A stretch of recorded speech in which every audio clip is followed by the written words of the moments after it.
Таңманай программасы өз көрсөтүүсүн улантат. Биз бүгүн китеп окуу, негизи эле китеп окуунун пайдасы жана ушул билим берүү тармагында, билим алуу тармагы тууралуу кеп кылып жаткан учурубуз. Темабызга байланыштуу келген коногубуз дагы бар.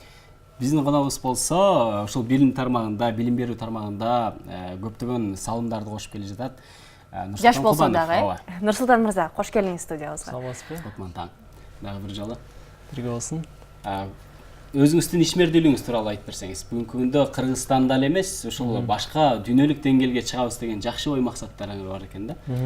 Кандай пландар болуп атат? Жалпысынан ошо биз негизи билим берүү тармагында иштейбиз.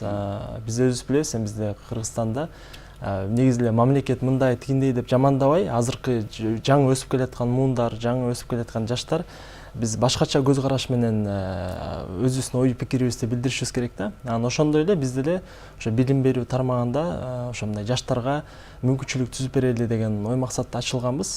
Иштегенибизге 3 жыл болуп калды.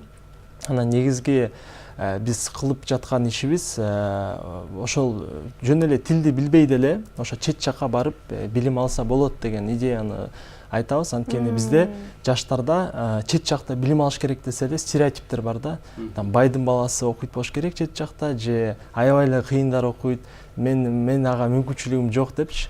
Мисалы үчүн мен деле нарында өскөм, мисалы үчүн айылда эле өсүп чоңоюп, бирок чет жакта барып билим алып келдим. Кытайдан билим алып келдим. Кытайдан билим алып келдим. Анан ошентип отуруп, ошо ар бир жаштар өздөрүнүн мисалы үчүн потенциалына ишениш керек го деп эсептейм да.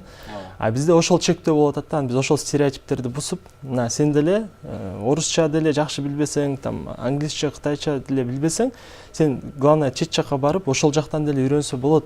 Анан ошол жактарга жакшы, активдүү мындай бирок ошого карабастан мындай күчтүү жаштарды биз ошол жака кетирип, бир эле мисалы үчүн Кытай эмес, жалпы дүйнө жүзү боюнча кетиребиз.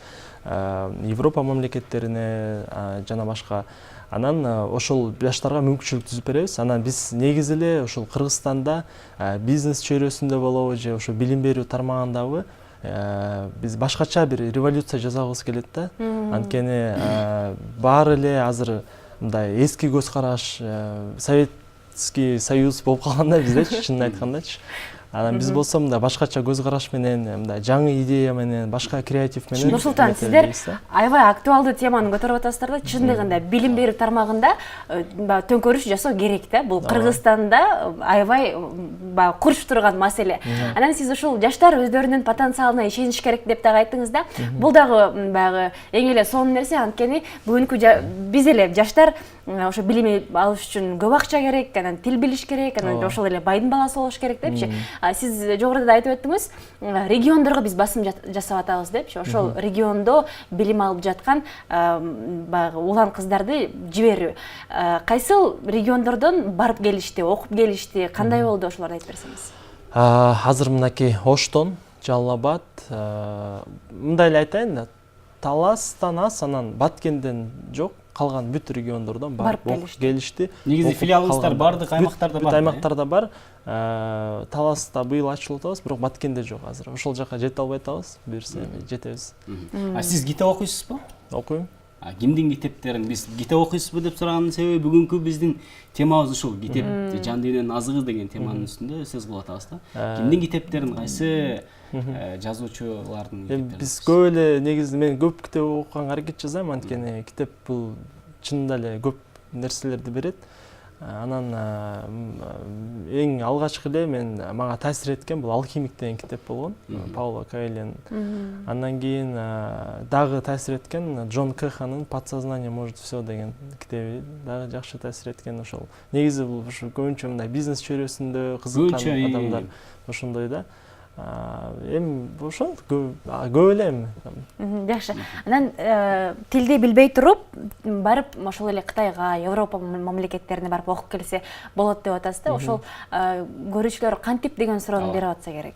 Кантип тилди билбей туруп? Биз ошол бул жактан бир 3 ай, 4 ай өзүбүз даярдайбыз.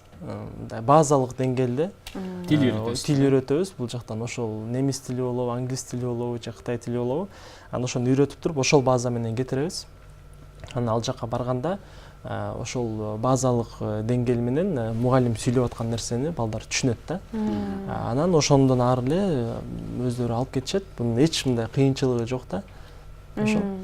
Демек сиздердин борборуңуздарда тил Өзүбүз дагы үйрөтүү курстары дагы бар. Ошол бир жөн бул тил окутуу курстары ошо региондорго ачканбыз атайын. Негизги ошо максат ошол болчу да. Анткени мен бул негизи идеям эмне болуп келген? Мен эл аралык компанияда иштечүмүн. Ошо Кытайда иштеп, анан Россияга жөнөтүп командировка ошол жактан биздин көптөгөн мекендештерибизди көргөм да менчи. Ошол кара жумушта иштеп, мисалы үчүн сиз мына бүгүн билим китептин темасын козгоп атасыздар. Ошондой эле балдар көп билимге басым жасабай, ошол жумушка кетип калышканда, албетте ар кимдин жашоо турмушу ар кандай дегендей. Бирок ошондой идея пайда болгон, эми ар кимдин, ар бир адамдын өзүнүн жашоодо миссиясы болуш керек депчи.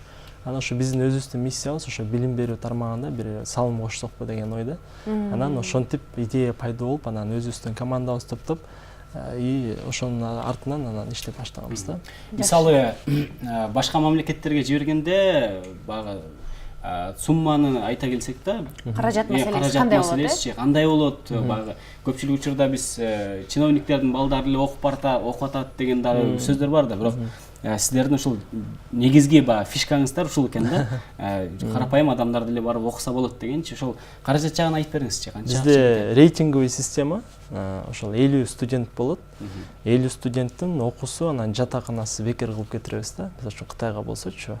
Бул эми бир эле Кыргызстан, бир эле Бишкектен эмес, ошо жалпы Кыргызстан боюнча эң мыкты делген ошол студенттерди топтоп туруп, ошол курс окуп, анан жанагындай тесттерди жаздырып, дил баян деп коет эмеспи, ошондойлорду жаздырып туруп, анан потенциалдуу кадрларды биз ошондой кылып кетиребиз да. Европа мамлекетинде эле ошондой, бирок гранттар кичине азыраак да ал жакачы. Бирок англис тилин билген, TOEFL бар балдарга биз жөн эле жардам берип, окутуп кетирген учурлар деле көп болот да. Анан ошол рейтингдин системасы менен кетиребиз. Анан өздөрү балдарын отслеживать этип турат, балдарчы ким канчанчы ошол дагы стимул берет да, мен дагы аракет кылайын депчи. Бул ачык да. Муну ар кимден ар бир бала ошого доступ ала алат, көрө алат. Анан чыныгы эми 3 жылдан бери иштеп атабыз, мындай андай бир силер мындай кылып койдуңар деген дагы мындай суроо көтөрүлгөн дагы эмес да. Анткени биз эми жаш болуп туруп өзүбүздүн репутациябызды бузбашыбыз керек го деп эсептейм да. Нурсултан, сиз өзүңүз Кытайга барып окуп келдиңиз да. Анан сиз окууга тапшыруу убакыт келгенде дароо эле Кытайга кеттиңизби же бул жакта окуп анан Кытайга бардыңызбы? Меники кызыктуу болгон негизи, анткени ал кезекте мен ошо 21-кылымдын кадрлары деген проект менен кеткем. Бул ошо мамлекеттик программа. Кытайда бул Венгрияга менен башка мамлекеттер менен дагы бар. Анан ошол 1-жыл өтпөй калган болчумун ал конкурска катышып. Анткени ал кезде мен эми жөнөкөй үй бүлөдө болгондуктан мен контракттык негизде кете алчу эмесмин. Ал кезде болсо бир эле ошол эле программа бар болчу да. Конкуренция аябай күчтүү болчу. Экинчи жылы катышканда мен өтөт болушуң керек, сен аябай жакшы жооп бердиң суроолорго деп айтканда, анан үйгө барып үйдөгүлөргө сүйүнчү деп ошентип анан кечинде чалабыз деп чалбай коюшканда, бирок кайра өзүм чалсам өтпөй калдың деп койгон кайра экинчи жылдагычы. Анан кайра ошентип анан 3-жылы тапшырып, 3-жылы кеткен болчумун да. Бирок азыр деле бар ал программа. Эгерде Кытай тилин бул жакта окуп деле кетем деген жаштар болсо, ошол Венгрияга билим берүү министрлиги аркылуу, программалар аркылуу кетсе болот да. Сиз 3 жыл катар өтпөй калдыңыз? 2 жыл катар өтпөй калдыңыз? 2 жыл катар. Анан бул жакта окудуңузбу ошол убакыт? Эмне менен алек болдуңуз бул жакта? Ошондо мен 10-класс, 11-класс, 1-курс болдум да. Ошо 1-курсту бүткөндөн кийин 1-курсту бүттүрүп алып анан кеттим да ошондо. Жакшы. Анан Кытайда окунуп бүтүп келдиңиз. Анан эми Кытай менен Кыргызстандын билим деңгээлин салыштырсак, албетте асман менен жердей болушу мүмкүн. Эми бары бир өзүңүздүн айырмачылыгыңызды, сиз байкаган айырмачылыктарды айтсаңыз да. Мен эми мындай Кытай деп айтпайм, бирок жалпы эле ошол чет жакта билим алуунун бир чоң айырмасы бар да. Бул конкуренттүүлүк болот го дейм да. Анткени чет жакта билим алганда, ал жакта мисалы үчүн таптакыр башкача деңгээл да. Мисалы үчүн мен Кытайга барып окуганда, бизде деген Канададан, Малайзиядан, башка дүйнө жүзүнөн келген студенттер бар болчу да. Анан мен бул жактан өзүмдү аябай кыйынмын го деп эсептеп баргам, бирок ал жака барганда уже интеллектуалдык деңгээлде алардын ошол ой жүгүртүүсү таптакыр башкача болчу да. 18 жашта болсо делечи. Анан ошондо өзүмө чектөө койгом да. Бирок ошондой чектөө койбош керек экен да. Наоборот, аракет кылып, ошол конкуренцияда выживать эткенде аябай жакшы мүмкүнчүлүктөр болот экен да. Бир анан мындай мобилдүүлүктү үйрөнөбүз го дейм да. Анткени бул жакта биз жалкоолукка көп алдырып коюп атпайбызбы, мисалы жаштарчы. ал жакта мисалы чет жакта бүт баары убакыт менен чектелген, анан бүт баарына жетиш керек да. Ошого байланыштуу ошол нерсени мен өзүм ала алдым деп эсептейм. Мобилдүүлүк болуп, анан мындай 30 жашка чейин так максатты коюп, ошол 30 жашка чейин мен ойлойм да, негизде 30 жашка чейин ошо көп китеп окуп, билим алып, мына мен азыр магистратурага да тапшырып атам. Анан максималдуу билим алып, максималдуу аракет кылыш керек да. 30 жаштан энергия жок калат го дейм да. Негизи эле айтып коюшат го, 30 жашка чейин эр жигит өзүнүн баягы жашоосун аныктап алыш керек депчи. Сиз ошол принципти кармайсызбы? Ошол принципти карманам да. Жакшы. Анан айтсаңыз, бүгүнкү күндө баягы студенттерди кетип жатасыздар, башка мамлекеттерге кетип атат. Көпчүлүк студенттер кайсыл кесипти тандап кетип атышат? Бул эми чынында эле проблема. Азыркы учурда бир эле Кыргызстанда эмес, жалпы дүйнө жүзүнө чет жакка кетип аткан жаштар үчүн да проблема. Анткени биз деген чет жакка билим алууну максат коюп алатабыз да. Анткени бул инструмент катары көрүш керек да, чет жакта билим алуучу. Анан көп эле жаштар ошол эле экономика, ошол эле юриспруденция же эл аралык мамиле факультетин тандашат. Бул дагы жаман эмес, бул деле жакшы, бирок мен быйыл мына жакында эле келдим Кытайдан. Анан технический университеттерди кыдырдым да, техника багытындагы.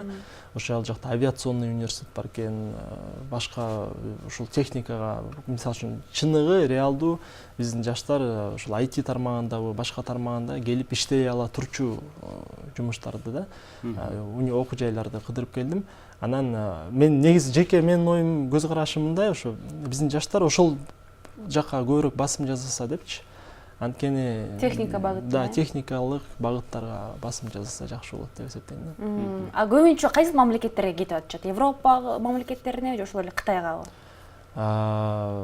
Эми эгерде биздикинен салыштырсак Кытайга көбүрөөк кетет, а жалпы мамлекет боюнча айтыш кыйын го дейм аны. Анан ага жооп бериши мен билбейм аны. Ошол эле учурда баягы окуп, анан иштесе болобу деги эле ошол силер жиберип аткан өлкөдө университетте окуп жатып иштесе болобу? Азыр ошол биз негизи өзүбүздүн ошол билим берүү тармагында проектибиз бир эле Кыргызстанда эмес, азыр Москвада, Астанага да ачканбыз. Анан ушул октябрь айында бизде ошо Сеулда өзүбүздүн офисибиз ачылып атат. Бул Кореядагы биздин партнерлор менен биргеликте. Анан бул ушул нерсени дагы биз көбүрөөк айталы деп атабыз, анткени бизде деген чындыгы эле, мисалы үчүн мамлекетти жамандай беребиз го, бирок чынында айтып келгенде ошол эле биздин коңшу мамлекеттерибизге караганда, ошол эле Казакстан же башка мамлекеттерге караганда биздики инвестициялык климат биздики көбүрөөк да, мүмкүнчүлүгү көбүрөөк да. Анан ошол мисалы үчүн ошол эле Кореяда бизге партнерлор менен чогуу биз соглашение түзүп иштеп атканыбыз, бул дагы инвестиционный проект да.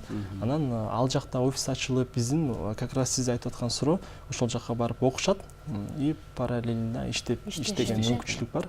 Европада деле жумасына 20 сааттан иштегенге мүмкүнчүлүк болот. Ал эми Кытайда иштегенге болбойт. Болбойт, окуш керек. Окуш керек. Анан ошол проектти мынакей ишке ашырабыз жакында. Анан бул дагы жаштар үчүн аябай жакшы долбоор болот го деп эсептейм. Жакшы, Нурсултан, ыраазычылык билдиребиз. Жакшы идея айтып кетти, баягы мамлекет мен үчүн эмне кылды эмес, мамлекетке мен эмне кылдым деген жаштарга баягы пайдалуу нерсени айттыңыз да. Эл аралык деңгээлдеги иштерди жүргүзүп атыпсыздар, ийгиликтерди каалайбыз. Чоң рахмат маегиңизге, ыраазычылык билдиребиз. Биз болсо Нурсултан Кубанов менен маек курдук. Таңманайды алдыны карай улантабыз.